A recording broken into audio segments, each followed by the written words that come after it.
Hello, everyone. Welcome to Weekends with Amit. Christmas is around the corner and New Year too. This is a time to celebrate and to make this particular occasion memorable. Today's subject has something very important to do with Jesus Christ. The subject is quantum science and the teachings of Jesus. Now, some of you might be wondering that there is about 2 millennia gap between Jesus Christ and quantum science. How are the two related? To answer that questions and tell you much more, may I invite Professor Amit Goswami and Dr. Valentina Onisor. A very, very warm welcome to the show. Today's subject is quantum science and the teachings of Jesus. Now, this is something I am very keen to listen to. And over to Professor Goswami. Without wasting any time, let's begin. Hello, everyone. Happy Christmas, Happy New Year, and also Happy Winter Solstice. Also, Happy Hanukkah, the Jewish celebration. It is a big time for celebration, and it should be. Especially, it is Jesus' birthday. We assume it is Jesus' birthday, and whether it is factually or not is irrelevant. Jesus, like Buddha, is a universal figure of illumination. Man becoming embodied with godly qualities. Avatar, that's the Sanskrit word for it. Avatara.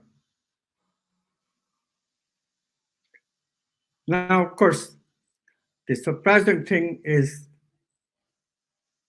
that Jesus' teachings can be identified with quantum physics. Usually, it's fashionable to call quantum physics siding with Eastern mysticism. You know, we live in the days of misinformation, so misinformation is now a common usage. But misinformation is not a new thing. It has been going on forever. One of the pieces of big misinformation for Westerners, because West subjugated the East in the 16th, 17th centuries, the fashion was to separate the East and West, as if human beings are different in the two hemispheres. The idea was that since Easterns can be subjugated militarily, therefore they are also intellectually and spiritually less. A view that still held by many Westerners and keep them from celebrating Jesus' birthday in spirit. Wisdom traditions, spiritual wisdom traditions are one and the same everywhere. East-West dichotomy is a false dichotomy. Misinformation of first grade, really top-notch, just like scientific materialism. Everything is matter philosophy, human beings and machine philosophy. Today we debate about computers. How well can they write term papers of students for even graduate courses? This question would not arise if human beings followed Jesus and his teachings. I know you are having a hard time believing it. All right, so what is spiritual wisdom tradition say that started in India and then rediscovered in China, in Kabbalah, revived by Jesus in Middle East, revived again by Muhammad in Middle East, and of course in the shamanic traditions practically everywhere in the world. What is the basic thing of that? basic thing is primacy of consciousness. Our consciousness is primary. Now, where does Jesus say that? Well, he doesn't say in those words. The words were different. It depends on the culture. So his words are, as translated in English, it was in Aramaic, Hebrew. So what is that he said? Kingdom of God is within you. It is also without you. Now here is another piece of misinformation that you probably don't know. The traditional gospels always quote the kingdom of God is within you. And that misconception has been carried in Descartes when Descartes said, I think, therefore I am. Consciousness is part of the mind, thinking mind. Kingdom of God is within you gives you the same kind of idea, a limited idea. But Jesus did not say that. It's only half of what Jesus said. In the Gospel according to Thomas, which is much more accurate rendition, is part of the Nag Hammadi library that was discovered recently. And there it says clearly, kingdom of God is within you, it is also outside you. Very much like what it says in Upanishad. It is within all this, it's outside all this. What is the difference? And to tell you the actual fact, even in the traditional gospel according to Luke, it says very clearly, Jesus said, I have to paraphrase, Jesus said, kingdom of God is not in water, because then the fish would get it. It's not in the air either, because then the birds would have it. It's neither here nor there, it's both here and there. It gets vague, and we have to. The idea is it is both transcendent and immanent. It is both outside of space and time and in space and time. Same idea. It's outside all this, it's inside all this. Both in our inner experience and outer experience.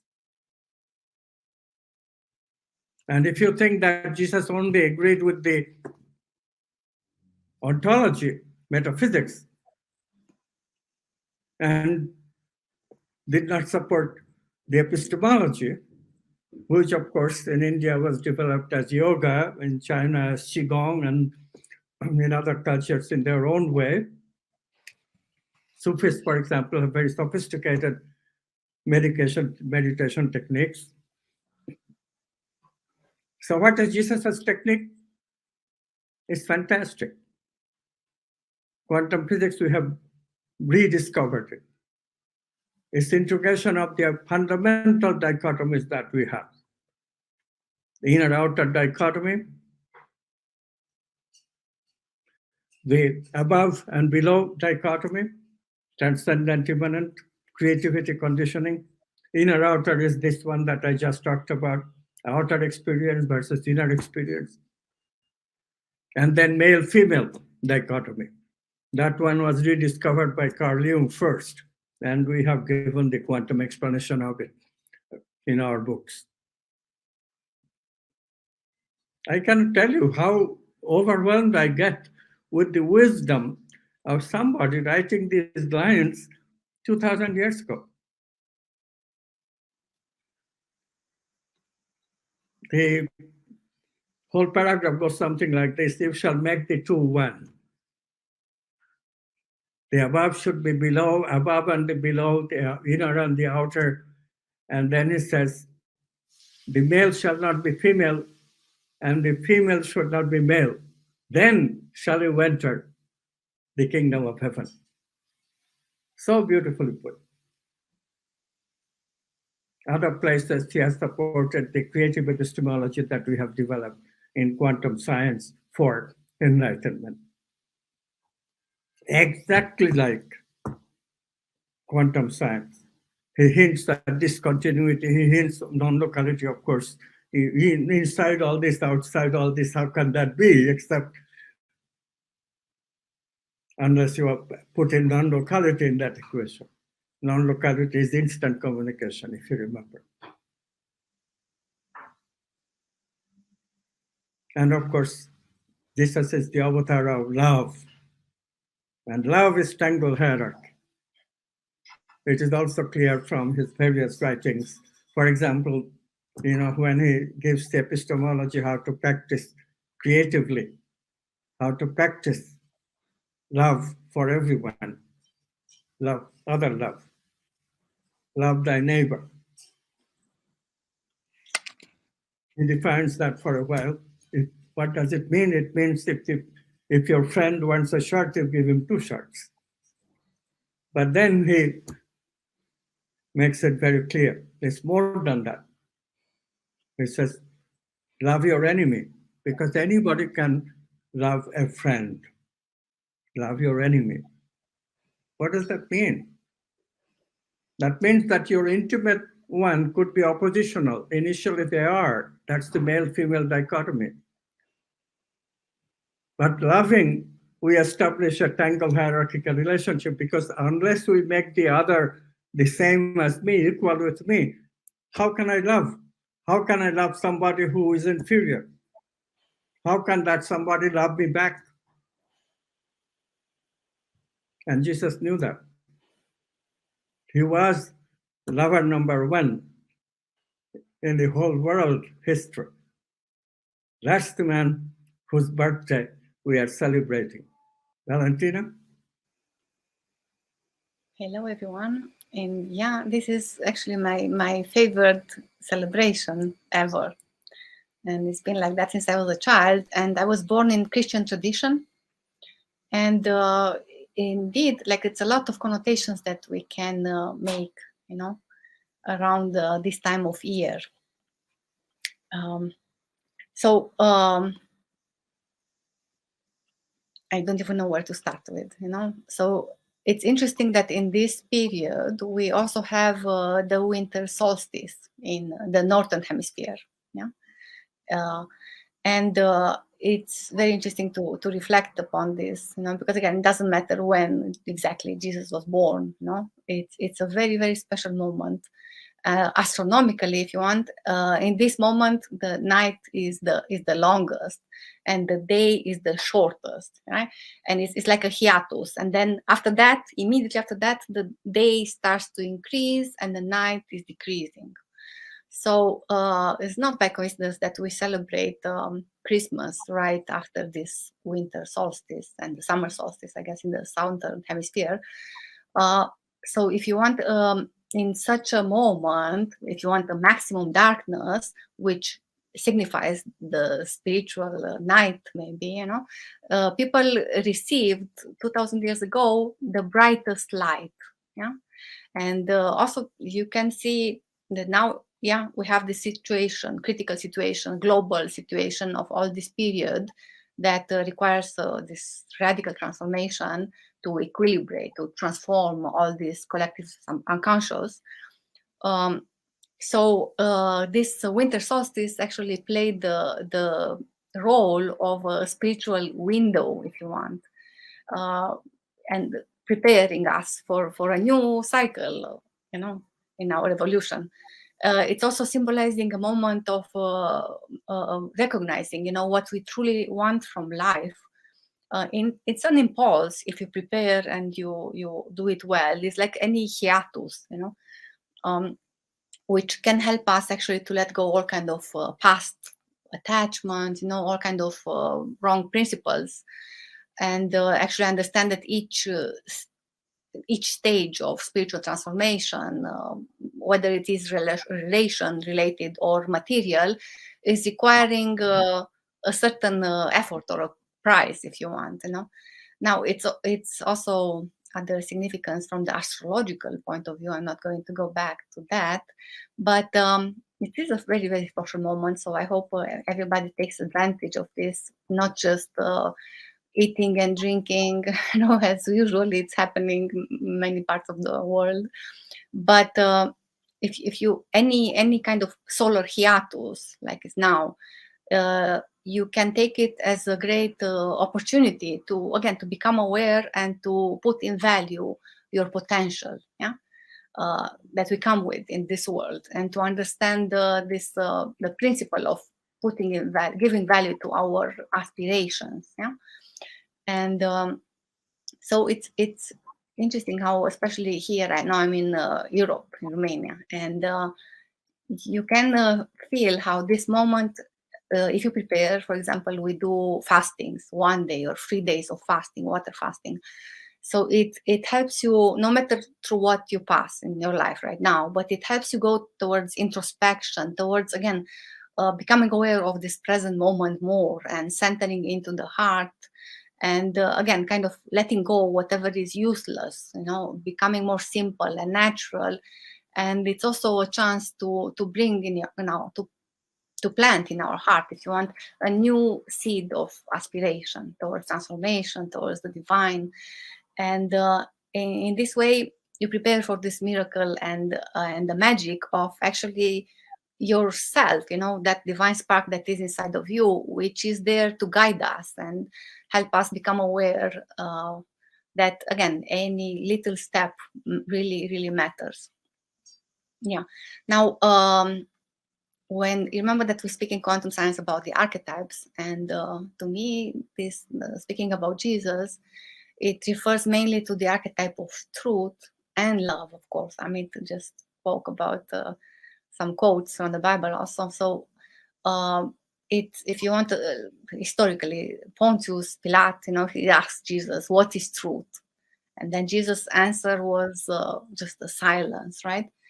And obviously, truth can only be lived as you progressively see it clearer and clearer, while living, trying to embody it. Yeah, and it's not an image, it's not some words that would come out of the truth, that truth, or a duality, truth and lie and ambiguity. It's not nothing like that. And of course, also he said, "Seek and you shall find, and you will be troubled." That will be the first reaction. So it's an interesting message of a very strong intuition, which is, intuitions are truth value. And later on, insights, even more truth value. So yes, we speak a lot about Jesus, and we also practice. We even have what is called the yoga of Jesus Christ. Because, again, yeah, of course, you heard Amit speaking about Jesus' experiences in India and Tibet, and most Christians nowadays would be shocked, with the proclamation that Jesus was also a supporter of this concept of yoga, which is seen as an integration of dichotomies. Yeah, as Amit just made that quote, beautiful quote. So again, it's also a lot about the integration between male, female, anima, animus, yeah, which is, again, a great help in the discovery of the self of the heart, which is, for me, I see it as an entrance requirement. And it's going back again to Jesus and the Gospel of Thomas. Thomas, for example, was expelled from traditional Roman Christianity, which abandoned much of the earlier Gnostic version of Jesus' teachings. Yeah, but this particular gospel resurfaced along with the Dead Sea Scrolls and is part of what is called the Nag Hammadi library, and gradually is being recognized by Christian scholars. So we recommend a lot to study about these things. Yeah, and the idea is, again, that it's very interesting how we as we grow up, we lose that the contact with what is a miracle or the magic of life. So that's also something which I see about Christmas. When you reflect about Jesus' lives, and you refer, for example, to those many supernatural healings, and wonders, and actually, this state of wonder, I see it as being right in the heart of Christianity, the real Christianity. But of course, nowadays we don't even believe so much in wonders, and even in these amazing intuitions and revelations, which are wonders, right? So it's bringing up that pure heart of a child, and to to open towards wonder. Again, it's up to our preparations, of course, all that. But otherwise, we are very much conditioned by all this materialism, all this information dominating in the world. Yeah. So again, also if you see all those healings, and for example, the way Lazarus came back to life, yeah. So it's interesting because again, we keep wonders so far away from us. It's a different cultural environment, of course, than what we live now, and still, it's once we grow, when we build these very strong egos, it's even studying about these wonders or reading, it just reflects a conception about the world that seems so foreign, that we cannot even see the relevance of it. So of course we don't try to walk on water, right? We have our means to get to where we want. Yeah, we have surfing, we have airplanes, all that, and we kind of get this illusion that we can even dominate this law of nature. Yeah. So also, obviously, if you think of that miracle of with the bread, how he was able to share the bread and the wine. And of course, we don't even consider this kind of healings, which again, it's wonderful described in quantum healing. The way we describe it, it's really in the same direction. We kind of, we lost this way of living the miracles and also perceiving this hope. Yeah. And also it's about freedom. So when I think of Jesus, it's about a lot of freedom that is not limited to anything, actually, And yeah, so it is, for me, it is such a moment, which is a moment full of grace and is bringing transformation. And it's interesting because, again, in many parts of the world, probably because many people are doing something, so it's not just eating, drinking, and be merry, or I can feel how it's very easily spreading, at least in these times. So people just become more friendly with each other. It's more smiles than other times of the year. Now, I know in India nowadays it's not so much celebrated, only very little here and there, but still, it is. That's why I'm very happy that right now I'm in Europe. Amit? Great. Yeah, it is true that celebrations happen everywhere and people smile quotient goes up, and thankfully in India too, in various parts of the country, in fact most major cities and places like that, they celebrate Christmas in a big way. It's an inclusive society. It's a great thing there. And again, I must agree with you that a lot of people only engage in molecular pleasure, but still, thankfully, there are many of us and others too who see beyond the molecular pleasure and wants to explore what is there. For them, we have very good news. We have a fully developed master's and PhD program as well as a certification course. You can look at all the details in our website www.amitgoswami.org. If you have any requirements in terms of clarifications, you can get in touch with us at info@amitgoswami.org. Now, to wrap up and put in the final words, back to Professor Goswami. Thank you, Krishanu. So what would be the final message of this Christmas, New Year, solstice, Hanukkah celebration? I think without question, the message is, the most poignant message of Jesus is integration. Integrate the dichotomies. Specifically, this dichotomies that we have today, inner outer dichotomy especially, is very serious problem with many of us. Too much emphasis on the outer. Look at the whole month of Christmas. To many people, it's nothing but commercialism. selling your goods. I'm not against selling goods, by the way. The economy will be going down if we did that. But economy should not be completely consumer economy like we have today. It should be a production consumption economy. And production should be stuff that is useful. You know what the production mainly is today? It's because of this callousness we still have, that we have war and we have terrorism. Therefore, weapons production is a huge number. In the United States, the defense budget this year has been almost $1 trillion. Half of the total budget is defense budget. Just imagine that. Why should it be that way? Why can't we spend substantial amount on peace instead of war? Peace is usually recognized one of the Christmas messages, but peace won't come unless we learn to integrate these dichotomies. Archetypal dichotomies added, good, evil, beauty, ugly, truth, lie, major dichotomy today. They are worried about computer pros because computers cannot judge facts from fiction, just as our brain cannot judge fact or fiction. And this is why misinformation can be so easily sold. Misinformation is more catchy.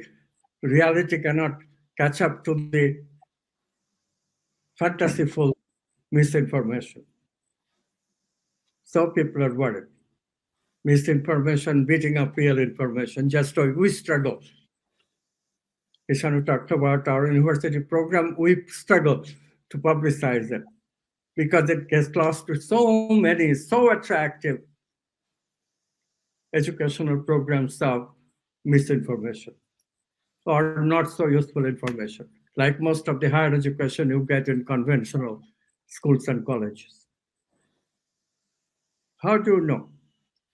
How do you differentiate? So the message is also this.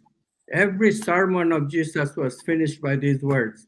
Those who can hear, let them hear. Those who can see, let them see. Those who can love, let them love. It has to be like that. Today, according to some estimates, 85% of people cannot do it. They are bound to be manipulated by the movers and shakers. They just cannot do it. They live in the base level human condition, which is prone to consumerism and pursuit of pleasure. But those who can, and there is 15% of us, that's a billion people, more than a billion, those who can, they are the one who can celebrate Jesus, who can celebrate this beautiful time of solstice, time of transformation, as Valentina explained. This is the time to make a New Year resolution. Yes, I'll try it again. I have tried before and I have made little progress, but I will make that resolution again to integrate my life, to think, to live, and to make living under the same worldview, the worldview of oneness of everyone, the worldview where there is no dichotomies, the worldview that will make us all capable of bringing heaven to earth. Thank you. Thank you so much. Merry Christmas and greetings for a wonderful holiday week. See you next week.